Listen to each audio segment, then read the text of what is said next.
Puji syukur saya ucapkan kepada ide saya yang dewasa, Tuhan Yang Maha Esa, karena atas berkat dan rahmat Beliau kita dapat berkumpul di sini dalam kegiatan diseminasi. Baik Bapak Ibu guru yang saya hormati, sebelum kegiatan ini kita mulai, ada baiknya kita berdoa terlebih dahulu. Untuk berdoa hari ini saya akan pimpin sendiri. Langsung saja menurut kepercayaan masing-masing, berdoa dimulai.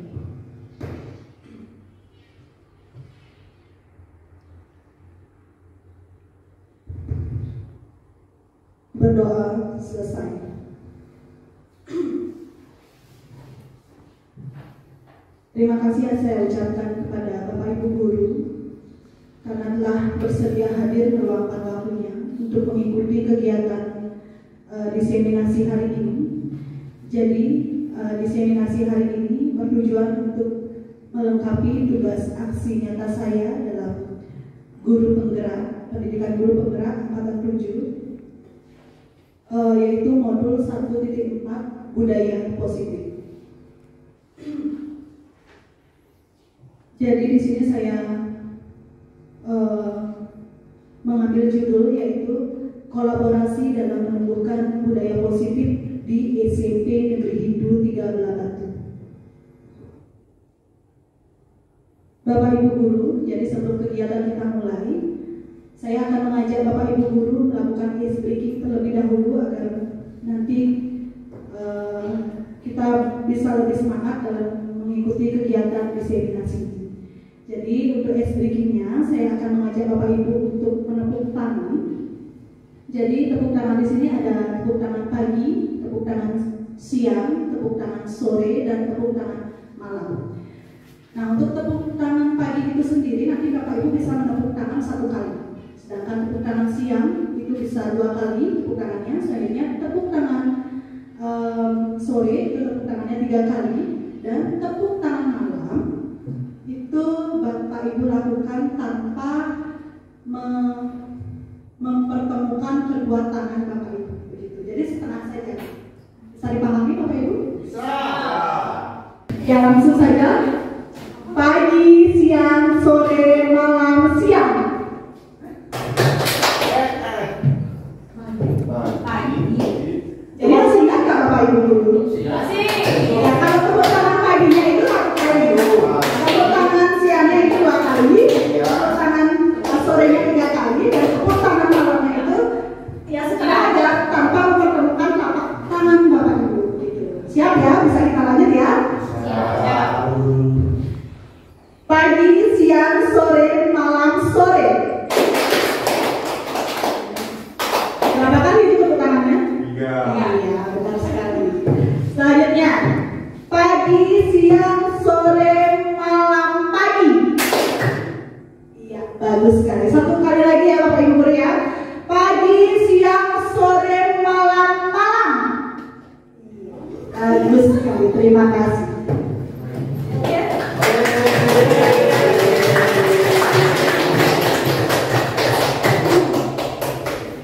Ya baik Bapak Ibu guru, di sini saya akan menampilkan sebuah gambar ya. Jadi bukan sebuah lagi, ada 4 gambar di sini saya tampilkan. Nah, silakan Bapak Ibu guru simpulkan atau maknai dari gambar 1, gambar 2, gambar 3, dan gambar 4. Kira-kira ada yang bisa membantu saya untuk menyimpulkan gambar 1, 2, 3, dan 4?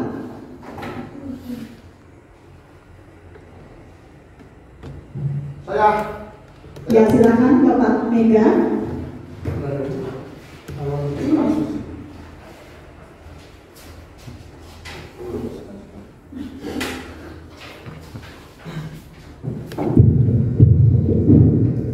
Baik, terima kasih atas kesempatan yang diberikan kepada saya. Ini terkait slide yang ada di depan.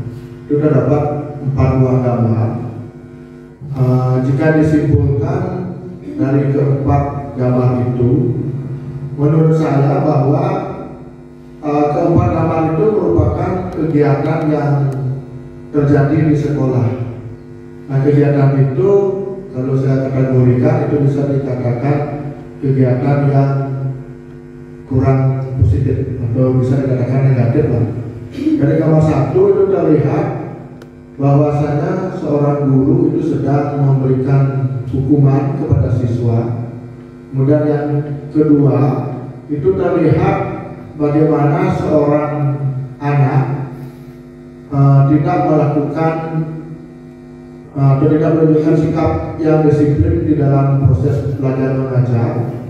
Kemudian yang ketiga itu ada sebuah mungkin kapal-kapalan yang dilempar oleh murid kepada guru. Kalau yang nomor 3 itu menurut saya itu ada dua kemungkinan, antara murid yang tidak disiplin atau guru yang tidak mampu memberikan pembelajaran yang menyenangkan untuk siswanya, sehingga siswa itu merasa bosan. Ada yang bermain, ada yang tidur, ada yang lain-lain dan sebagainya gitu. Kemudian yang keempat, gambar yang keempat menurut saya itu seorang murid yang mungkin melanggar aturan sekolah sehingga rambutnya itu dicukur. Akan tetapi murid tersebut malah merasa senang. Di sana kelihatan bahwa murid itu belum mampu menyadari bahwa tindakan yang dia tunjukkan atau yang dia lakukan itu salah gitu. Baik, itu yang dapat saya sampaikan. Terima kasih. Ya baik, terima kasih Bapak Mega. Jadi mungkin bisa diberikan tepuk tangan dulu.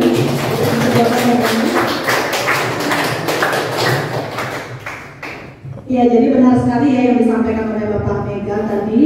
Jadi dari keempat gambar ini adalah kasus yang sering sekali kita temukan di sekolah begitu. Nah, jadi dari gambar yang pertama di sini terlihat seorang guru sedang menghukum siswanya. Ya, pasti ada alasan kenapa guru tersebut melakukan hal seperti itu. Begitu. Nah, selanjutnya untuk yang gambar yang nomor 2, jika kita lihat itu dari ekspresi wajah siswa dan gesturnya tampaknya siswa tersebut kurang menghargai gurunya pada saat kegiatan pembelajaran dimulai atau pembelajaran sedang berlangsung begitu. Nah, selanjutnya untuk yang nomor 3, saya juga sependapat dengan Pak Mega di sini ada dua kemungkinan. Apakah di sini siswanya yang memang tidak bisa diatur atau gurunya juga memang tidak menerapkan pembelajaran yang inovatif dan tidak bisa mengatur kelasnya. Begitu sehingga sampai terjadi hal-hal seperti yang ada pada gambar.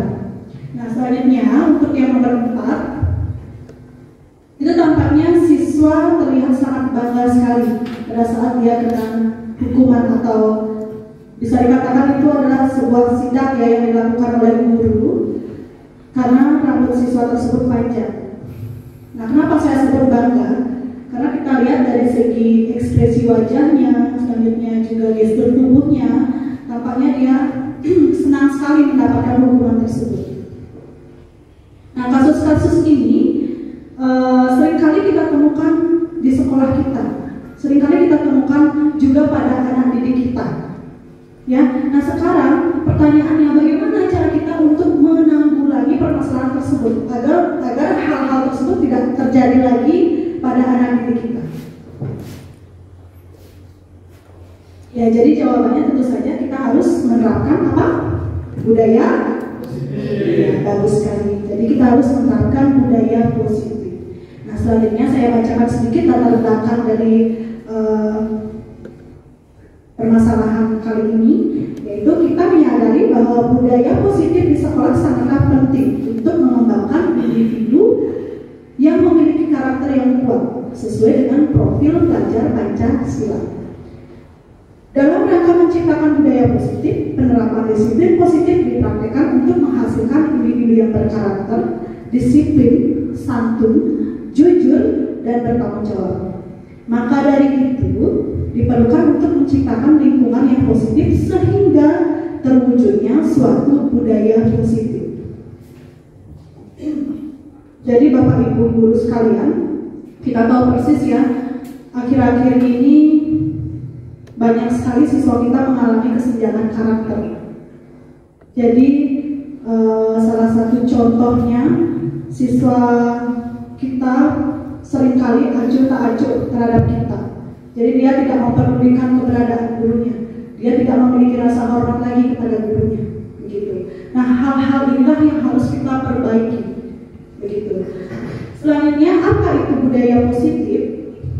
Jadi budaya positif di sini adalah suatu suasana positif di lingkungan sekitar yang menghasilkan hal-hal yang dilakukan secara berkesinambungan dengan tujuan rasa senang dan nyaman dalam melakukan aktivitas.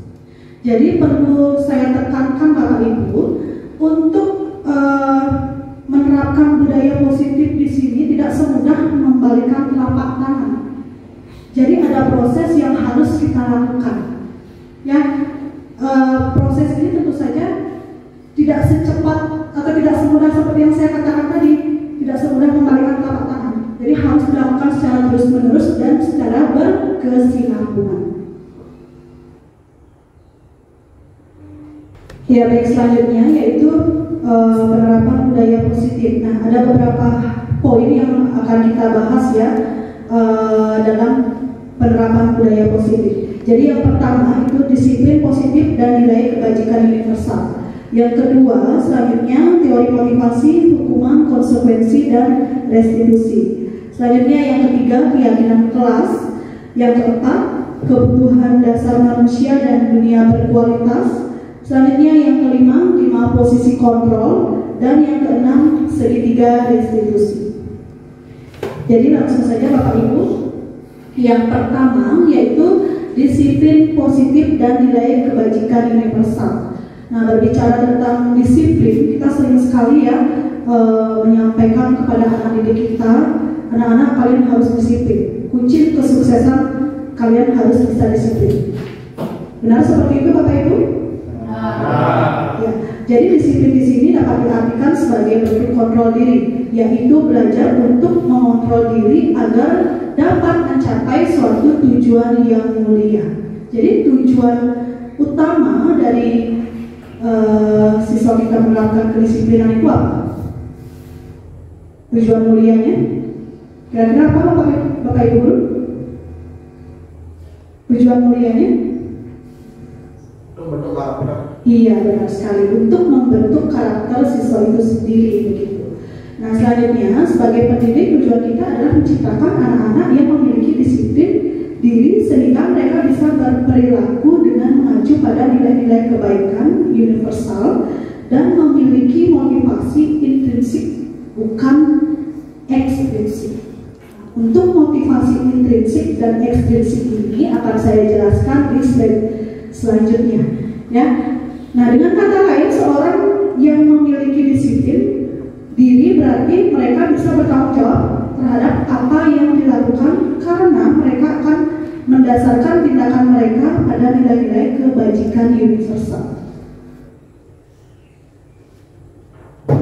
Selanjutnya, nilai-nilai kebajikan universal di sini berarti nilai-nilai kebajikan yang disepakati bersama, lepas dari suku, bangsa, agama, bahasa maupun latar belakang. Nilai-nilai ini merupakan payung besar dari sikap dan perilaku kita atau merupakan fondasi yang fondasi kita dalam berperilaku. Salah satunya adalah nilai-nilai kebajikan yang ingin dicapai oleh setiap anak Indonesia yang kita kenal dengan profil pelajar Pancasila.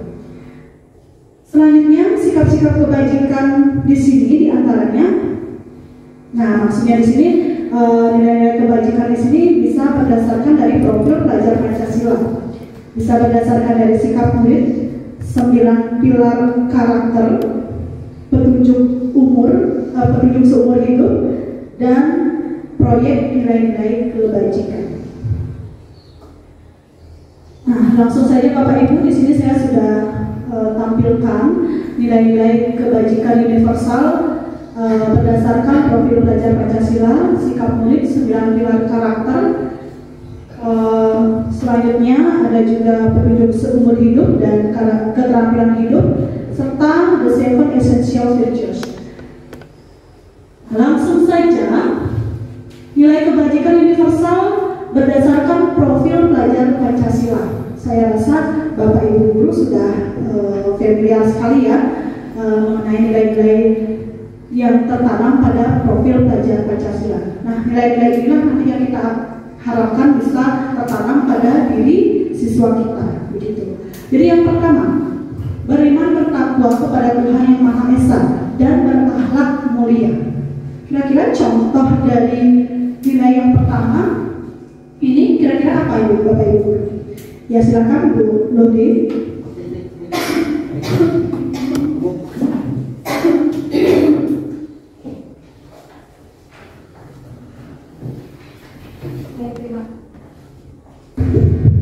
Baik, terima kasih Bu Laksmi. Jadi menurut saya contoh dari pelajaran Pancasila yang pertama, beriman bertakwa kepada Tuhan Yang Maha Esa dan berakhlak mulia. Salah satunya yang sudah sering kita jalankan juga dan juga siswa, yang pertama itu sembahyang atau berdoa sebelum kita memulai pembelajaran.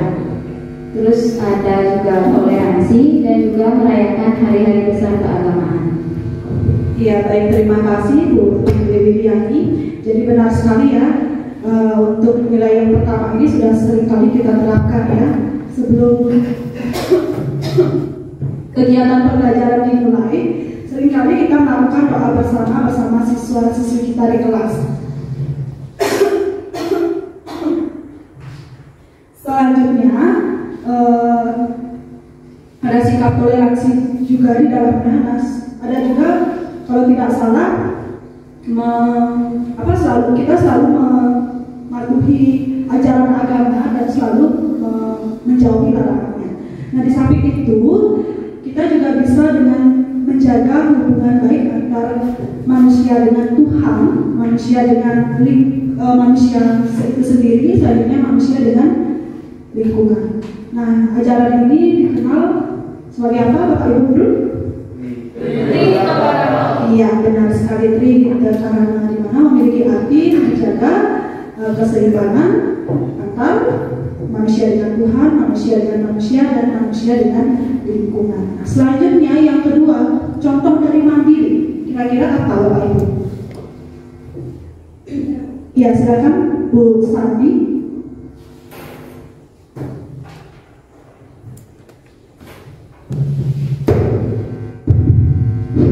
Terima kasih atas kesempatannya pada Ibu.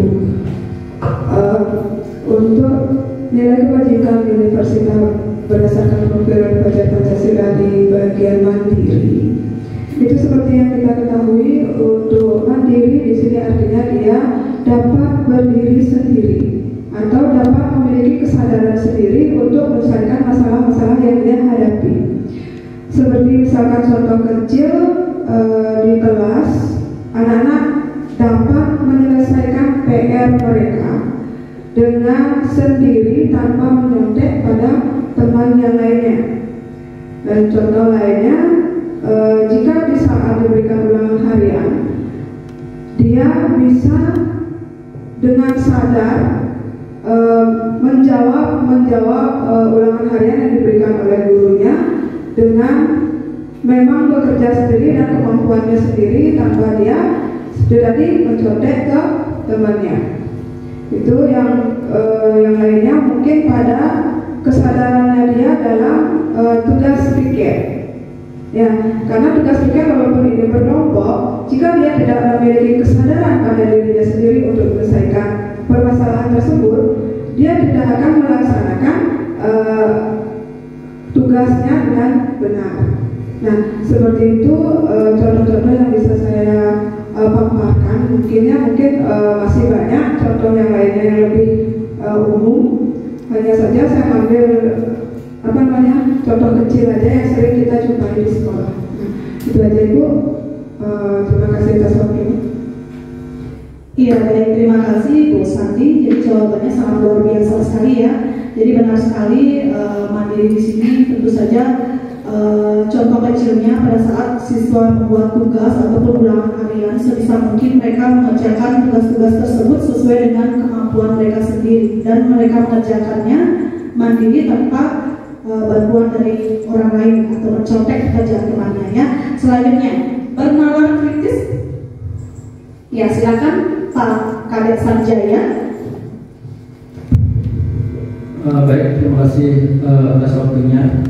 Untuk dari nilai kebajikan universal untuk Pancasila yang bernalar kritis ya.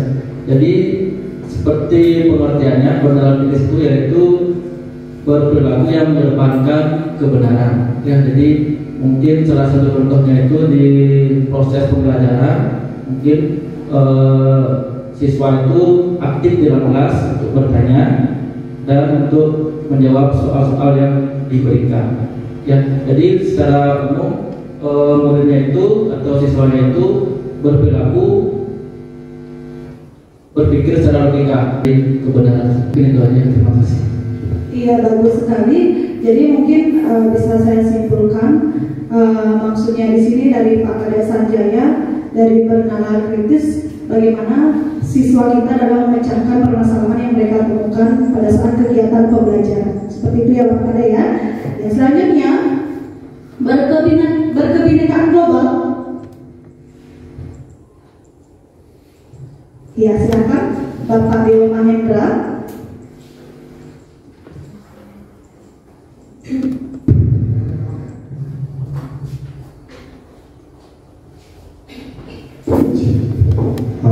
Baik, terima kasih atas waktu dan kesempatannya. Untuk nilai kebajikan universal pada profil pelajaran Pancasila untuk bagian atau dimensi berkebinekaan global, mungkin menurut saya secara umum ini terkait atau berhubungan dengan bagaimana siswa-siswa kita memiliki sikap yang tidak menutup diri dengan budaya luar seperti itu, dan juga tetap menghargai dan melestarikan budaya sendiri atau budaya lokal. Nah, jadi kita mengajarkan kepada siswa bahwa dunia itu tidak hanya tentang kita, tetapi ada juga dunia luar, ada juga dunia global yang akan terus kita ajak untuk berintegrasi dalam kehidupan ke depannya. Nah, jadi mungkin sikap-sikap keterbukaan itu yang kita ajarkan kepada siswa. Baik, terima kasih. Itu yang bisa saya sampaikan. Iya, baik, terima kasih Bapak Dewa Mahendra. Jadi di sini kita harapkan siswa kita senantiasa dia membuka diri ya terkait kebudayaan luar, tanpa harus menghilangkan jati diri atau kebudayaan kita sendiri, seperti itu ya Bapak Dewa ya. Selanjutnya, gotong royong. Contoh gotong royongnya kira-kira bagaimana Bapak Ibu kalau di lingkungan sekolah? Ya Pak Mega.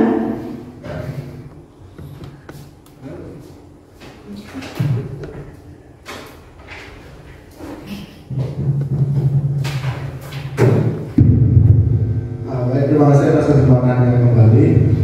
Di sini mengenai nilai kebajikan universal yang di bagian profil pelajar Pancasila yang poin bergotong royong.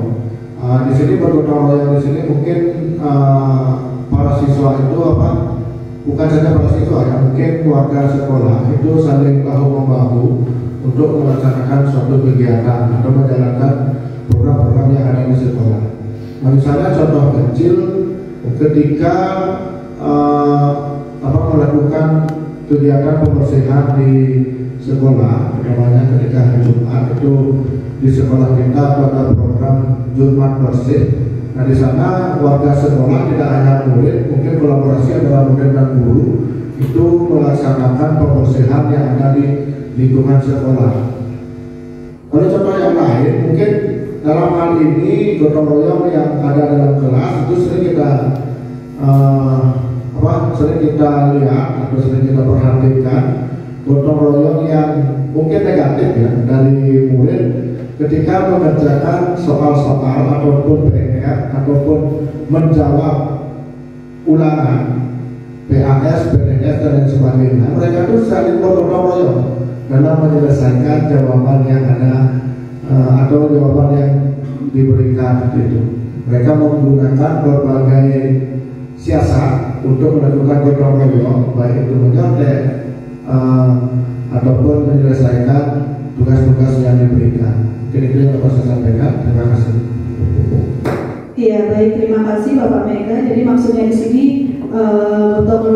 gotong royong yang diharapkan adalah gotong royong yang positif ya Bapak Mega ya. Ya, langsung saja yang terakhir. Nah, untuk kreatif ini saya akan menambahkan sendiri. Jadi siswa di sini diharapkan memiliki ide-ide ataupun gagasan-gagasan ya yang bisa mereka keluarkan. Jadi ide-ide ataupun gagasan-gagasan ini nanti di akhir akan terbentuk sebuah karya begitu ya. Dan diharapkan juga siswa memiliki keluasan berpikir dalam mencari solusi atau dalam pemecahan masalah yang mereka temukan di lingkungan sekolah begitu.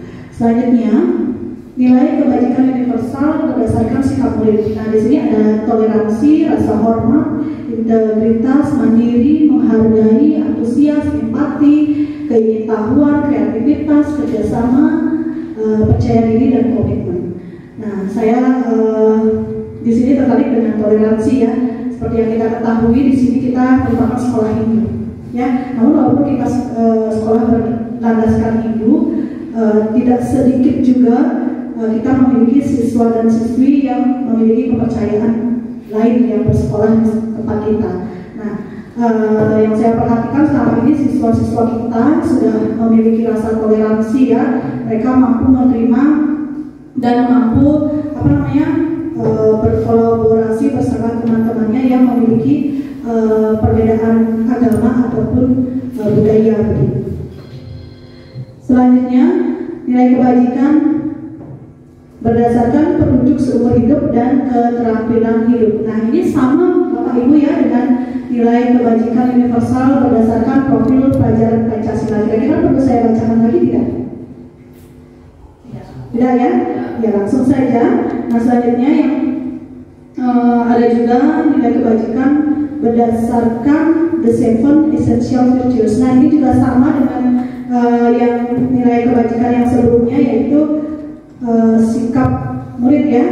Nah, selanjutnya yang terakhir yaitu proyek nilai-nilai kebajikan. Nah, di sini ada peduli, ada keterusterangan, kebersihan, komitmen, belas kasih, percaya diri. Nah, Bapak Ibu bisa baca sendiri ya di slide-nya. Ini cukup banyak juga ya. Nah, selanjutnya, kita sudah sampai pada yang kedua, yaitu teori motivasi, hubungan dan konsekuensi serta restitusi. Nah, menurut Diane Gossen dalam bukunya yang berjudul Restructuring School Discipline menyatakan ada 3 motivasi perilaku manusia. Jadi yang pertama itu ada untuk menghindari ketidaknyamanan atau hukuman. Selanjutnya yang kedua untuk mendapatkan imbalan atau penghargaan dari seseorang atau orang lain. Dan yang ketiga menjadi orang yang mereka inginkan, hargai dirinya sendiri dengan nilai-nilai yang mereka percaya. Langsung saja kita mulai dari yang pertama, motivasi perilaku manusia untuk menghindari ketidaknyamanan atau hukuman.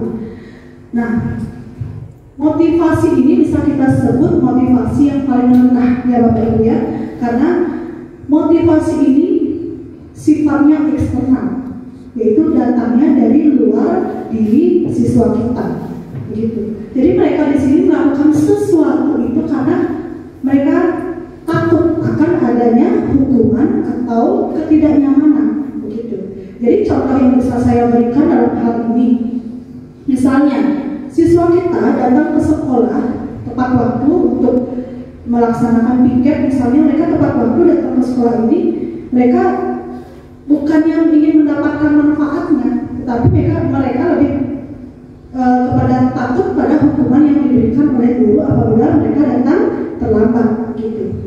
Selanjutnya, yang kedua, untuk mendapatkan imbalan atau penghargaan dari orang lain. Nah, pada motivasi ini tingkatannya lebih tinggi lagi dari yang sebelumnya, ya. Nah, namun motivasi ini juga bersifat eksternal, bukan dari diri siswa, begitu. Jadi dalam motivasi ini siswa lebih mau melakukan sesuatu karena mereka menginginkan suatu pengakuan, mereka menginginkan suatu imbalan, mereka mengharapkan sebuah hadiah dari gurunya. Misal siswa A dia aktif di kelas karena dia hanya ingin mendapatkan nilai yang besar, karena dia ingin diakui pintar oleh teman-teman dan gurunya. Begitu. Nah, itu motivasi ekstrinsik namanya. Motivasi itu dia motivasi ekstrinsik ini maksudnya di sini motivasi yang berasal dari luar. Jadi dia aktif di kelas bukan untuk mencari manfaat apa sih yang akan mereka peroleh kalau mereka aktif di kelas. Begitu. Jadi bukan itu yang mereka cari, tetapi lebih ke pengakuan, lebih ke hadiah ataupun imbalan, begitu. Bisa dipahami Bapak Ibu? Nah, selanjutnya untuk menjadi orang yang mereka inginkan dan menghargai diri sendiri dengan nilai-nilai yang mereka percaya. Nah, ini adalah motivasi yang tertinggi. Kenapa kita sebut motivasi yang tertinggi? Karena motivasi ini sifatnya internal, ya. Jadi memang datang dari keinginan siswa itu sendiri, begitu. Jadi orang dengan motivasi ini akan bertanya, akan jadi orang seperti apa saya apabila saya melakukannya. Nah, mereka melakukan sesuatu karena nilai-nilai yang mereka yakini dan hargai, dan mereka melakukan karena mereka ingin menjadi orang yang melakukan nilai-nilai yang mereka yakini tersebut. Nah, kurang lebih seperti itu. Kira-kira Bapak Ibu guru bisa membedakan tidak antara motivasi yang pertama, yang kedua, dan yang ketiga? Saya, ya. Selanjutnya, setelah motivasi, nah di sini ada hukuman. Jadi hukuman di sini bersifat tidak terencana atau dilaksanakan secara tiba-tiba. Anak atau murid tidak tahu apa yang akan terjadi dan tidak dilibatkan. Hukuman bersifat satu arah dari pihak guru yang memberikan, dan murid hanya bisa menerima hukuman yang diberikan oleh guru. Nah, pada hukuman ini tidak ada kesepakatan ya Bapak Ibu guru ya antara siswa dan murid. Nah, selanjutnya hukuman yang diberikan juga bisa berupa fisik maupun psikis, begitu. Jadi dengan menerapkan atau dengan menggunakan hukuman ini akan memberikan efek yang bisa kita sebut nanti siswa akan merasakan sesuatu hal yang mungkin bisa kita sebut tersakiti nanti siswa kita. Ya, baik Bapak Ibu guru, saya lanjutkan. Setelah hukuman di sini ada konsekuensi. Nah, konsekuensi di sini disiplin dalam bentuk konsekuensi sudah terencana atau sudah disepakati, sudah dibahas dan disetujui oleh murid dan guru. Umumnya bentuk-bentuk konsekuensi dibuat oleh pihak guru dan juga pihak dari murid.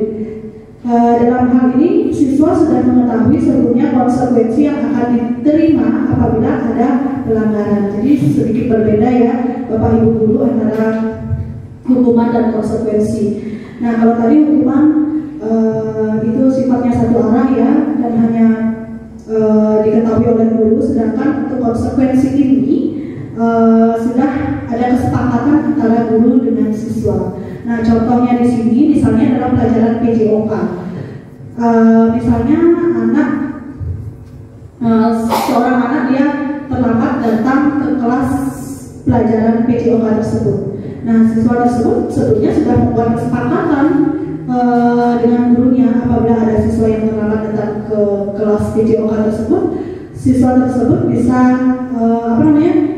mendapatkan konsekuensi, misalnya dia akan lari keliling lapangan 2 kali ataupun push up yang lebih 5-10 kali.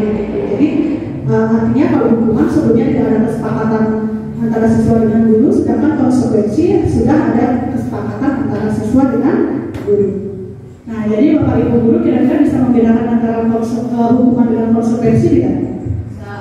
Saya. Nah, selanjutnya, di sini saya memiliki sebuah permasalahan, yaitu tindakan guru. Nah, nanti setelah Bapak Ibu membaca tindakan guru ini, Bapak Ibu guru bisa menganalisis apakah tindakan guru tersebut masuknya ke hukuman atau konsekuensi. Ya, langsung saja. Yang pertama, mencatat 100 kali di dalam buku kalimat. Saya tidak akan terlambat lagi karena terlambat ke sekolah. Ini maksudnya hukuman atau konsekuensi, Bapak Ibu? Hukuman. Bagus sekali. Selanjutnya, lari mengelilingi lapangan basket 2 kali karena terlambat hadir di sekolah. Hukuman. Iya. Selanjutnya, membersihkan coretan yang dibuatnya di meja tulis. Konsekuensi. Ya, benar sekali. Murid diminta untuk push up 15 kali karena tidak menggunakan masker ke sekolah. Hukuman. Selanjutnya, menggantikan kertas tugas teman yang telah dicoret-coret. Konsekuensi. Dan berjemur di lapangan basket pukul 12 siang karena mengobrol dengan teman. Hukuman. Jadi sudah bisa membedakan ya antara hukuman dan konsekuensi. Nah, selanjutnya setelah tadi ada konsekuensi, yaitu selanjutnya ada restitusi. Restitusi di sini adalah proses kolaborasi yang mengajarkan murid untuk mencari solusi untuk masalah dan membantu murid berpikir tentang orang seperti apa yang mereka inginkan dan bagaimana mereka harus memperlakukan orang lain. Nah, selanjutnya ciri-ciri dari restitusi yang membedakannya dengan program disiplin lainnya, yaitu restitusi bukan untuk menebus kesalahan, namun untuk belajar dari kesalahan. Selanjutnya, restitusi memperbaiki hubungan. Restitusi menuntut untuk melihat ke dalam diri. Restitusi mencari kebutuhan dasar yang mendasari tindakan. Nah, selanjutnya, restitusi adalah cara yang paling baik. Restitusi fokus pada karakter, bukan tindakan. Restitusi bisa menguatkan serta fokus pada solusi. Dan yang terakhir, restitusi mengembalikan murid yang berbuat salah pada kelompoknya. Nah, pada restitusi di sini Bapak Ibu ya, jadi kita tidak menjustifikasi anak tersebut. Jadi kita lebih mencari tahu kenapa dia sampai berbuat kesalahan. Karena pasti dia memiliki alasan kenapa dia sampai berbuat salah. Jadi kurang lebih seperti itu. Nah, selanjutnya di sini saya memiliki sebuah kasus ya. Jadi bisa kita baca bersama-sama. Iva kurang menguasai pelajaran matematika, sehingga pada saat pelajaran tersebut berlangsung, dia lebih banyak berdiam diri atau menggambar di buku pelajarannya. Pada saat guru matematikanya Pak Seno menanyakan pertanyaan, Iva menjadi gugup dan tidak sengaja menjatuhkan tas dari kursi, serta tiba-tiba menjadi gagap pada saat berupaya menjawab. Seluruh kelas pun tertawa melihat perilaku Iva yang bicara tergagap dan terkejut tersebut. Pak Seno pada saat itu membiarkan teman-teman Iva menertawakan Iva yang tergagap dan malu luar biasa, dan malahan minta Iva untuk maju ke depan dan berdiri di depan kelas sambil menunjuk hidungnya karena tidak bisa menjawab pertanyaan dari Pak Seno. Kelas semakin gaduh dan anak-anak pun tertawa melihat Iva di depan kelas memegang ujung hidungnya. Nah, permasalahan yang pertama, kira-kira Bapak Ibu guru setuju tidak dengan tindakan yang dilakukan Pak Seno? Tidak. Setuju atau tidak? Tidak. Mengapa?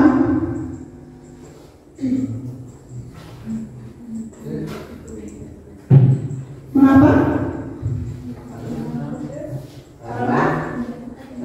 Iya, Pak Megan. Menurut saya kurang setuju dengan tindakan yang diambil Pak Seno, karena pada kasus tersebut itu semestinya Pak Seno tidak membiarkan teman-teman si Iva itu menertawakannya, sehingga si Iva itu merasa malu dan semakin tergagap ya, dan luar biasa. Menurut saya tindakan yang semestinya diambil Pak Seno ketika Pak Seno ketika itu Pak Seno bisa menjelaskan kepada murid-murid yang lainnya bahwa setiap orang itu pasti memiliki kesalahan dan memberikan motivasi kepada si Iva agar bisa menjawab dengan baik seperti itu. Terus saya seperti itu, terima kasih. Ya baik, terima kasih Bapak Mega. Nah untuk pertanyaan yang kedua, nah menurut Bapak Ibu kira-kira tindakan Pak Seno terhadap Iva itu maksudnya ke hukuman atau konsekuensi? Iya, hukuman ya. Ya baik, terima kasih. Nah kita lanjutkan ke keyakinan kelas. Jadi keyakinan kelas adalah salah satu disiplin positif yang kita terapkan dalam membangun budaya positif di sekolah. Dengan adanya keyakinan kelas, setiap kelas diharapkan dapat mewujudkan tujuan pendidikan yang berorientasi pada profil pelajar Pancasila. Nah, selanjutnya, kenapa keyakinan kelas? Kenapa bukan peraturan kelas? Nah, jadi keyakinan kelas berbeda dengan peraturan kelas. Perbedaannya di antara kedua tersebut yaitu keyakinan kelas sifatnya lebih abstrak dibandingkan peraturan kelas. Sedangkan peraturan kelas dibuat secara lebih mendetail dan konkret. Nah, selanjutnya untuk langkah-langkah keyakinan kelas, di sini guru meminta murid di kelas untuk menuliskan apa saja aturan yang perlu disepakati bersama di dalam kelas. Selanjutnya, semua usulan dari murid itu ditulis di papan tulis. Dan yang terakhir, kalimat-kalimat yang sudah disepakati tadi itu dijadikan keyakinan kelas dan diubah menjadi kalimat yang positif. Jadi untuk keyakinan kelas di sini itu dibuat oleh siswa dan guru. Jadi bukan hanya guru ya, tetapi juga siswa dilibatkan dalam membuat keyakinan kelas. Nah di sini Bapak Ibu saya sudah sempat membuat keyakinan kelas bersama siswa dan siswi saya. Ini adalah anak-anak kelas 8. Jadi sangat luar biasa sekali ya dampak dari keyakinan kelas yang kita buat. Kenapa saya katakan seperti itu? Karena dengan membuat keyakinan kelas ini kegiatan pembelajaran lebih berjalan sesuai dengan yang siswa inginkan begitu. Jadi siswa akan lebih senang dalam belajar, lebih nyaman, dan suasana kelas pun bisa lebih kondusif begitu. Nah selanjutnya yaitu kebutuhan dasar manusia dan dunia berkualitas. Jadi Bapak Ibu guru, jadi sebagai manusia kita memiliki kebutuhan ya yang harus kita dapatkan. Jadi kebutuhan yang pertama di sini yaitu kebutuhan bertahan hidup. Yang kedua, kebutuhan kasih sayang dan rasa terima kasih. Selanjutnya kebutuhan kebebasan, kebutuhan kesenangan, dan kebutuhan penguasaan. Nah untuk yang pertama kebutuhan bertahan hidup. Nah ini meliputi kesehatan, rumah, makanan, begitu. Jadi ini adalah kebutuhan dasar kita. Jadi kita sebagai manusia kita butuh tempat tinggal, kita butuh rasa sehat, kita juga butuh makanan untuk bertahan hidup. Ya. Nah selanjutnya yang kedua kebutuhan kasih sayang dan rasa diterima. Kebutuhan ini meliputi keinginan untuk tetap terhubung dengan orang lain seperti teman, keluarga, pasangan hidup, teman kerja, binatang peliharaan, dan kelompok di mana kita tergabung. Nah, Bapak Ibu, seringkali kita melihat dan menemukan kasus ya siswa-siswi kita yang melakukan hal-hal menyimpang yang seharusnya tidak mereka lakukan. Nah, kemungkinan siswa tersebut ya kebutuhan kasih sayang dan rasa diterimanya itu tidak tercukupi, begitu. Selanjutnya kebutuhan penguasaan, yaitu kebutuhan ini meliputi keinginan untuk dianggap berharga, bisa membuat perbedaan, bisa membuat pencapaian kompeten, diakui dan dihormati. Nah selanjutnya kebutuhan kebebasan, yaitu kebutuhan ini yaitu keinginan tinggi akan pilihan pilihan, perlu banyak bergerak, suka mencoba-coba, tidak terlalu terpengaruh orang lain, dan sering mencoba hal yang baru dan menarik. Dan yang terakhir, kebutuhan kesenangan. Kebutuhan ini adalah kebutuhan untuk mencari kesenangan, bermain, dan tertawa.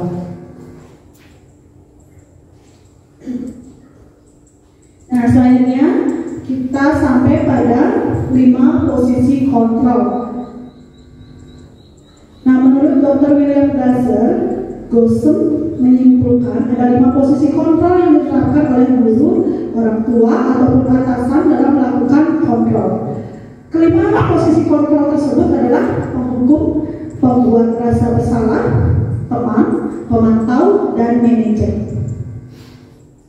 Nah, di sini saya sudah sajikan tabel ya mengenai posisi kontrol. Jadi ada identitas gagal, ada identitas berhasil, sukses atau sukses ya, dan ada identitas berhasil atau sukses lebih ke kontrol diri.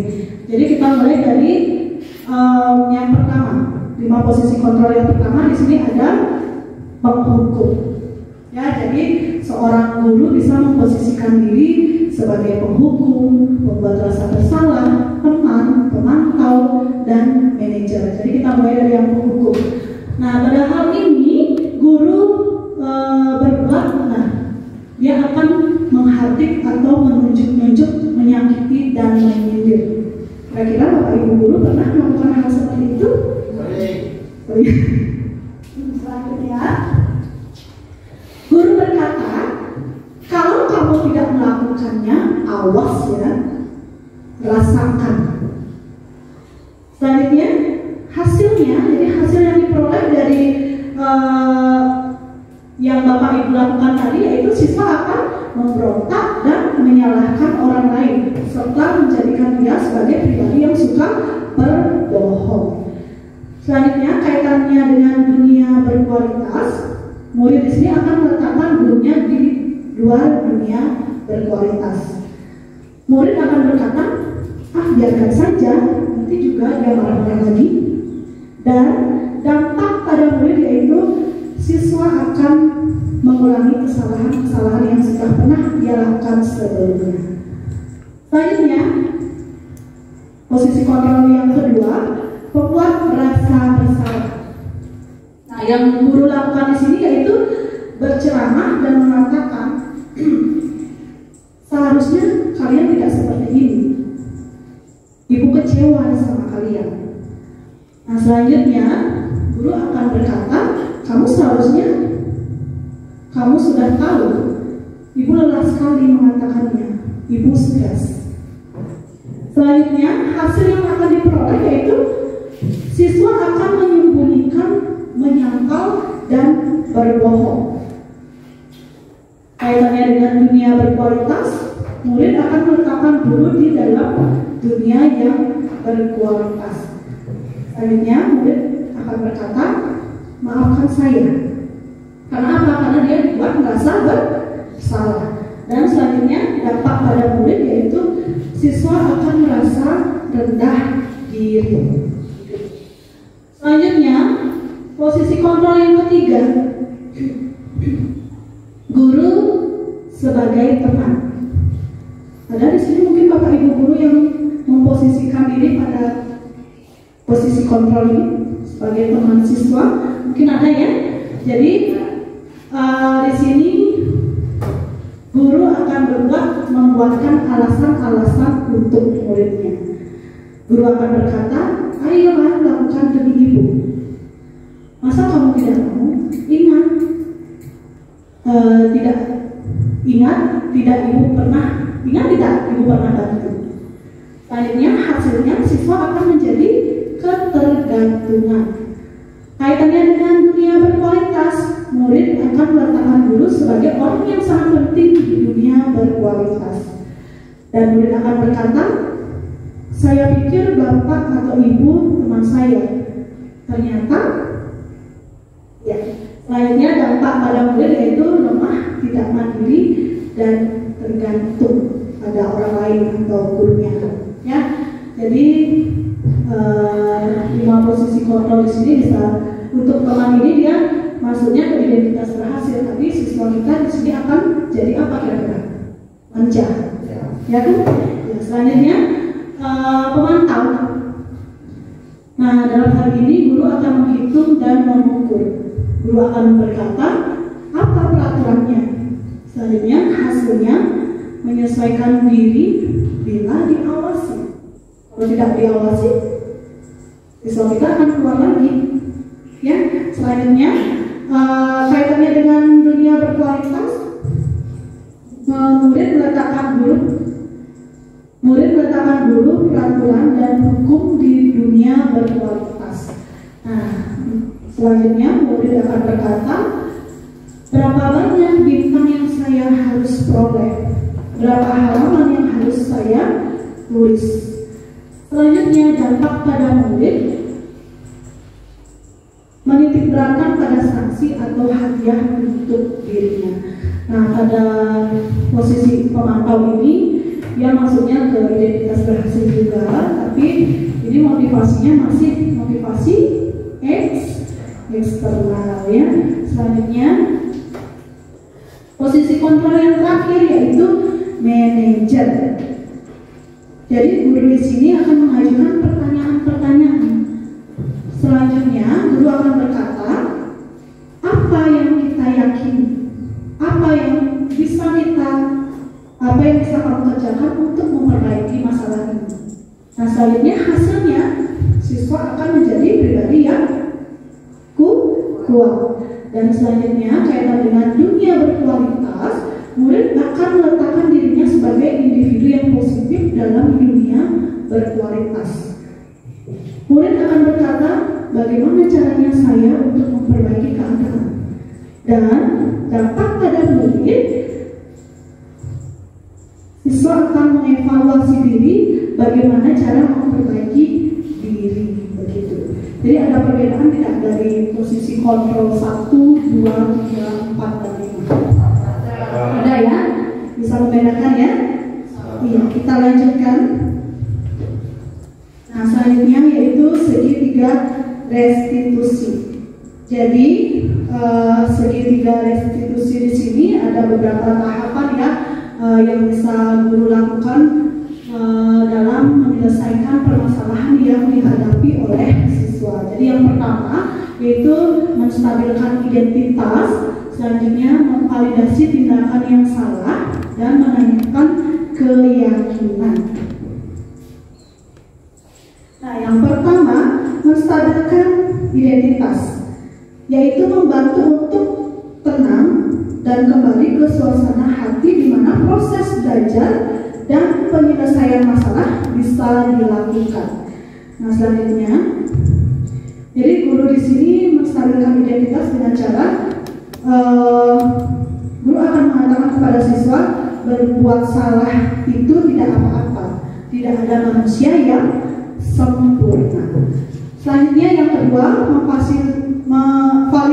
validasi tindakan yang salah, yaitu tujuannya untuk menunjukkan bahwa guru memahami alasan dibalik tindakan-tindakan yang dilakukan oleh siswa. Selanjutnya, kamu boleh mempertahankan sikap itu, tapi kamu harus menambahkan sikap yang baru.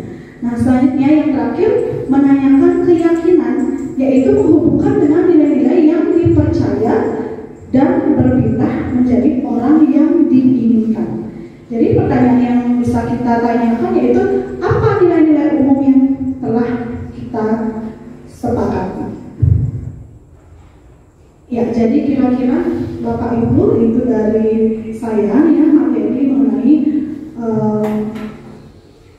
budaya positif. Jadi selanjutnya di sini saya akan memberikan Bapak Ibu sebuah kasus. Jadi nanti silahkan Bapak Ibu baca dulu. Ya, jadi baca dulu kasus yang saya berikan. Selanjutnya bisa menjawab dari pertanyaan-pertanyaan yang sudah saya tampilkan di slideshow. Kira-kira bisa terbaca tidak Bapak Ibu? Bisa ya. Ya, silahkan dibaca dulu beberapa menit.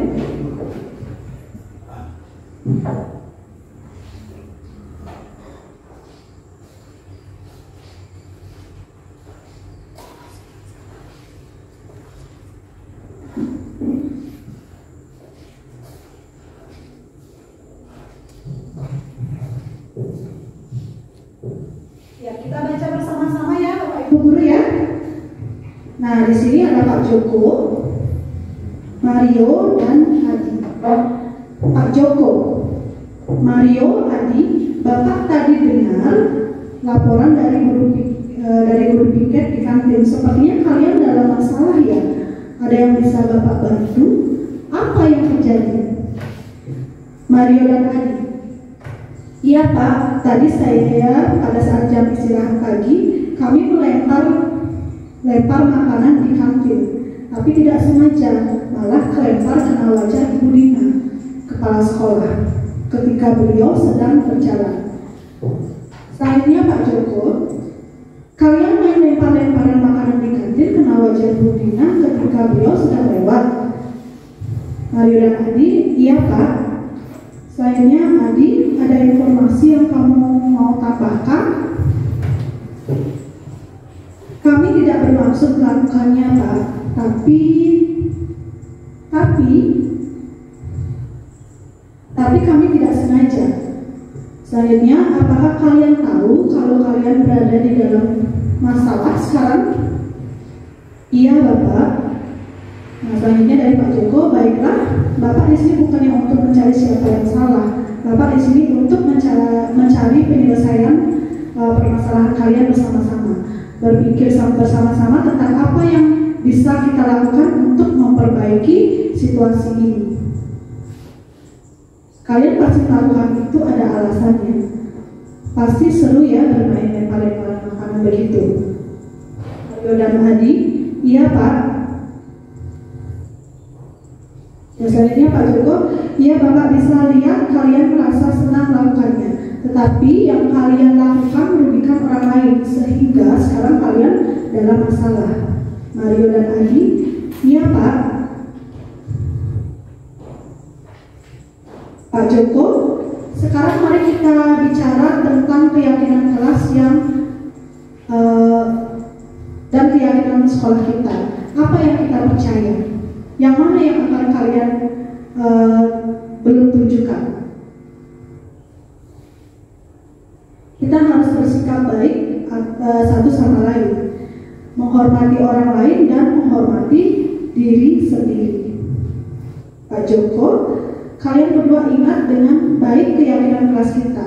Kita kembali pada ketika kalian main lempar-lemparan makanan dan mengenai Ibu Dina.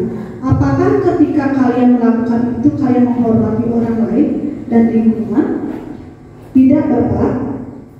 Tapi kalian mendapatkan rasa senang. Menurut Bapak ada cara untuk mendapatkan rasa senang tanpa merugikan orang lain? Bagaimana menurut kalian? Mario dan Adi, iya Bapak. Nah selanjutnya dari Pak Joko, nah sekarang mari kita selalu mengindahkan keyakinan kelas kita. Besok kita ke kantin dan kalian bisa berperilaku yang lebih baik lagi. Kira-kira gimana Bapak Ibu, sudah dipahami ya teksnya ya?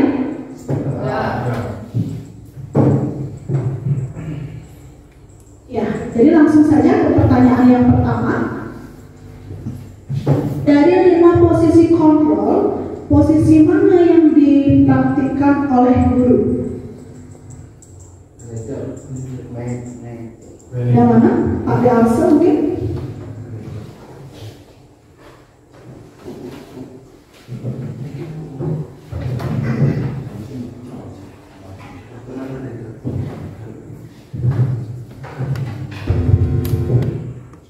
Terima kasih untuk kesempatannya. Menurut saya posisi guru seperti yang pada kasus tadi adalah sebagai manajer atau yang seperti ditayangkan di slide, identitas menghargai diri sendiri itu sebagai manajer. Kenapa? Karena posisi guru di sana menurut saya itu cenderung sebagai mencarikan solusi tanpa memberikan hukuman. Itu jatuhnya adalah untuk memperbaiki sikap dan perilaku mereka untuk hari-hari berikutnya. Itu dari saya, terima kasih. Ya baik, terima kasih Bapak Ade Arsa. Jadi benar sekali ya. Jadi Pak Joko di sini menempatkan dirinya pada posisi kontrol yang kelima, yaitu sebagai manajer. Karena tadi dari teks yang sudah kita baca bersama-sama, Pak Joko sudah memberikan beberapa pertanyaan-pertanyaan ya kepada siswanya, dan dia tidak menjustifikasi siswa tersebut, malah lebih mengajak siswa tersebut mencari solusi atas permasalahan yang mereka temukan. Nah, selanjutnya pertanyaan yang kedua, kebutuhan apa yang berusaha dipenuhi oleh Mario dan Adi? Kira-kira kebutuhan apa? Tadi sudah ada ya pada teks ya? Sudah ya? Kira-kira kebutuhan apa? Kesenangan. Iya, benar sekali, kebutuhan kesenangan. Selanjutnya pertanyaan yang ketiga, apa yang dikatakan guru dalam tahap menstabilkan identitas, validasi tindakan yang salah, dan menanyakan keyakinan? Ada? Ya, silakan Pak Mega.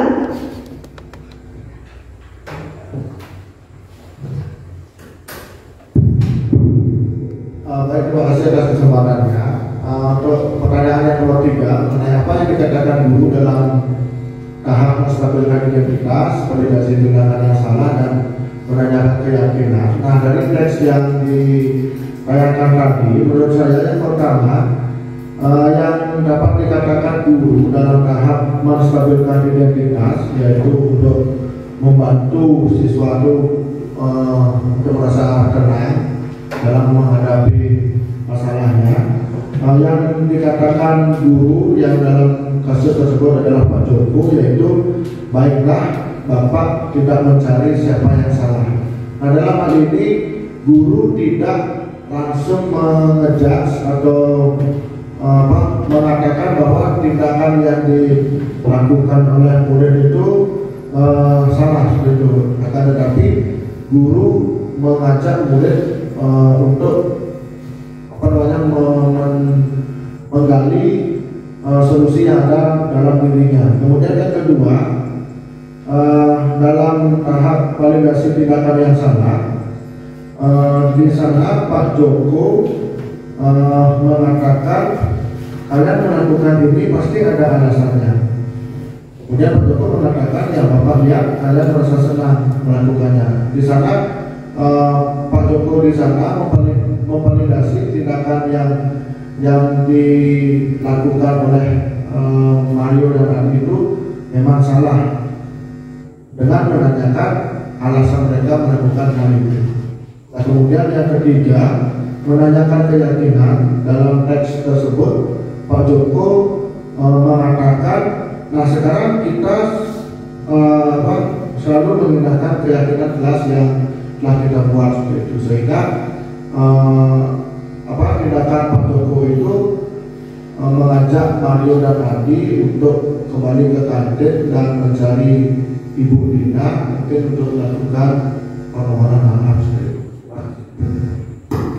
Ya baik, terima kasih Bapak Mega, luar biasa sekali yang sudah dijawab dengan lengkap oleh Bapak Mega. Dan selanjutnya kita lanjutkan ke pertanyaan yang keempat. Jadi kira-kira sesuai fungsi restitusi, apa yang akan kita lakukan, yang akan dilakukan Mario dan Adi untuk memperbaiki kesalahan yang mereka lakukan pada Ibu Dina? Iya, meminta maaf. Ya baik Bapak Ibu Guru, jadi itu sedikit materi ya yang bisa saya imbaskan kepada Bapak Ibu Guru. Jadi kira-kira sebelum kita akhiri, ada pertanyaan tidak terkait materi yang sudah saya sampaikan tadi kepada Bapak Ibu Guru? Oke, silakan Bu Lodi.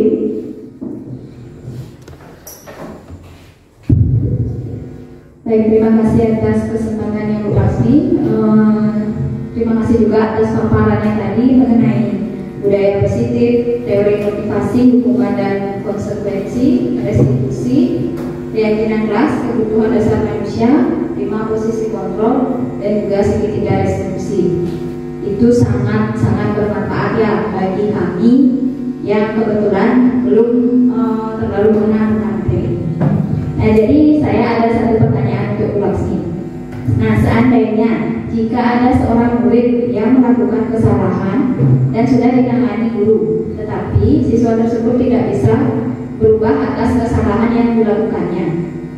Tindakan apa yang bisa dilakukan oleh guru agar siswa tersebut tidak mengulangi kesalahannya kembali? Nah, itu pertanyaan dari saya. Terima kasih atas waktunya. Ya baik, terima kasih Bu Lodi atas pertanyaannya.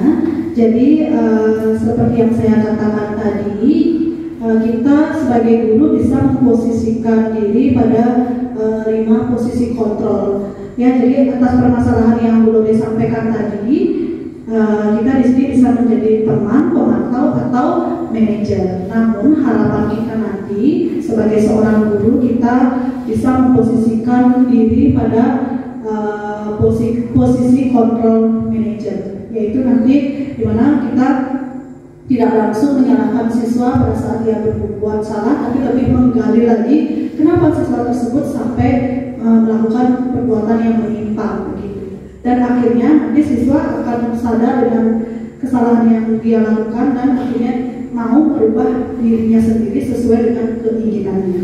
Ya, jadi kurang lebih seperti itu. Ada pertanyaan lagi? Enggak ya?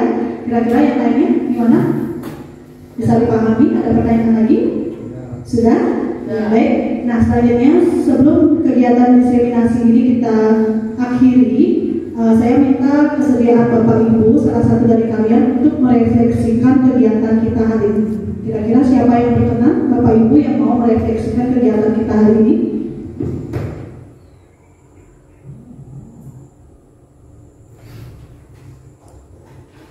Ya, silakan Bapak Mega ya.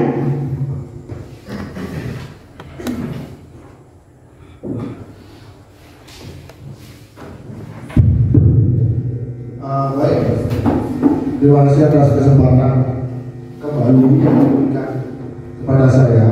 Di sini saya coba merefleksikan kegiatan seminar, bagi seminar ya pada hari ini. Yang dapat saya refleksikan bahwa pada hari ini kita membahas atau mempelajari tentang materi budaya positif, yang mana budaya positif ini sangat perlu kita tumbuhkan atau kita kembangkan secara berkesinambungan di sekolah kita.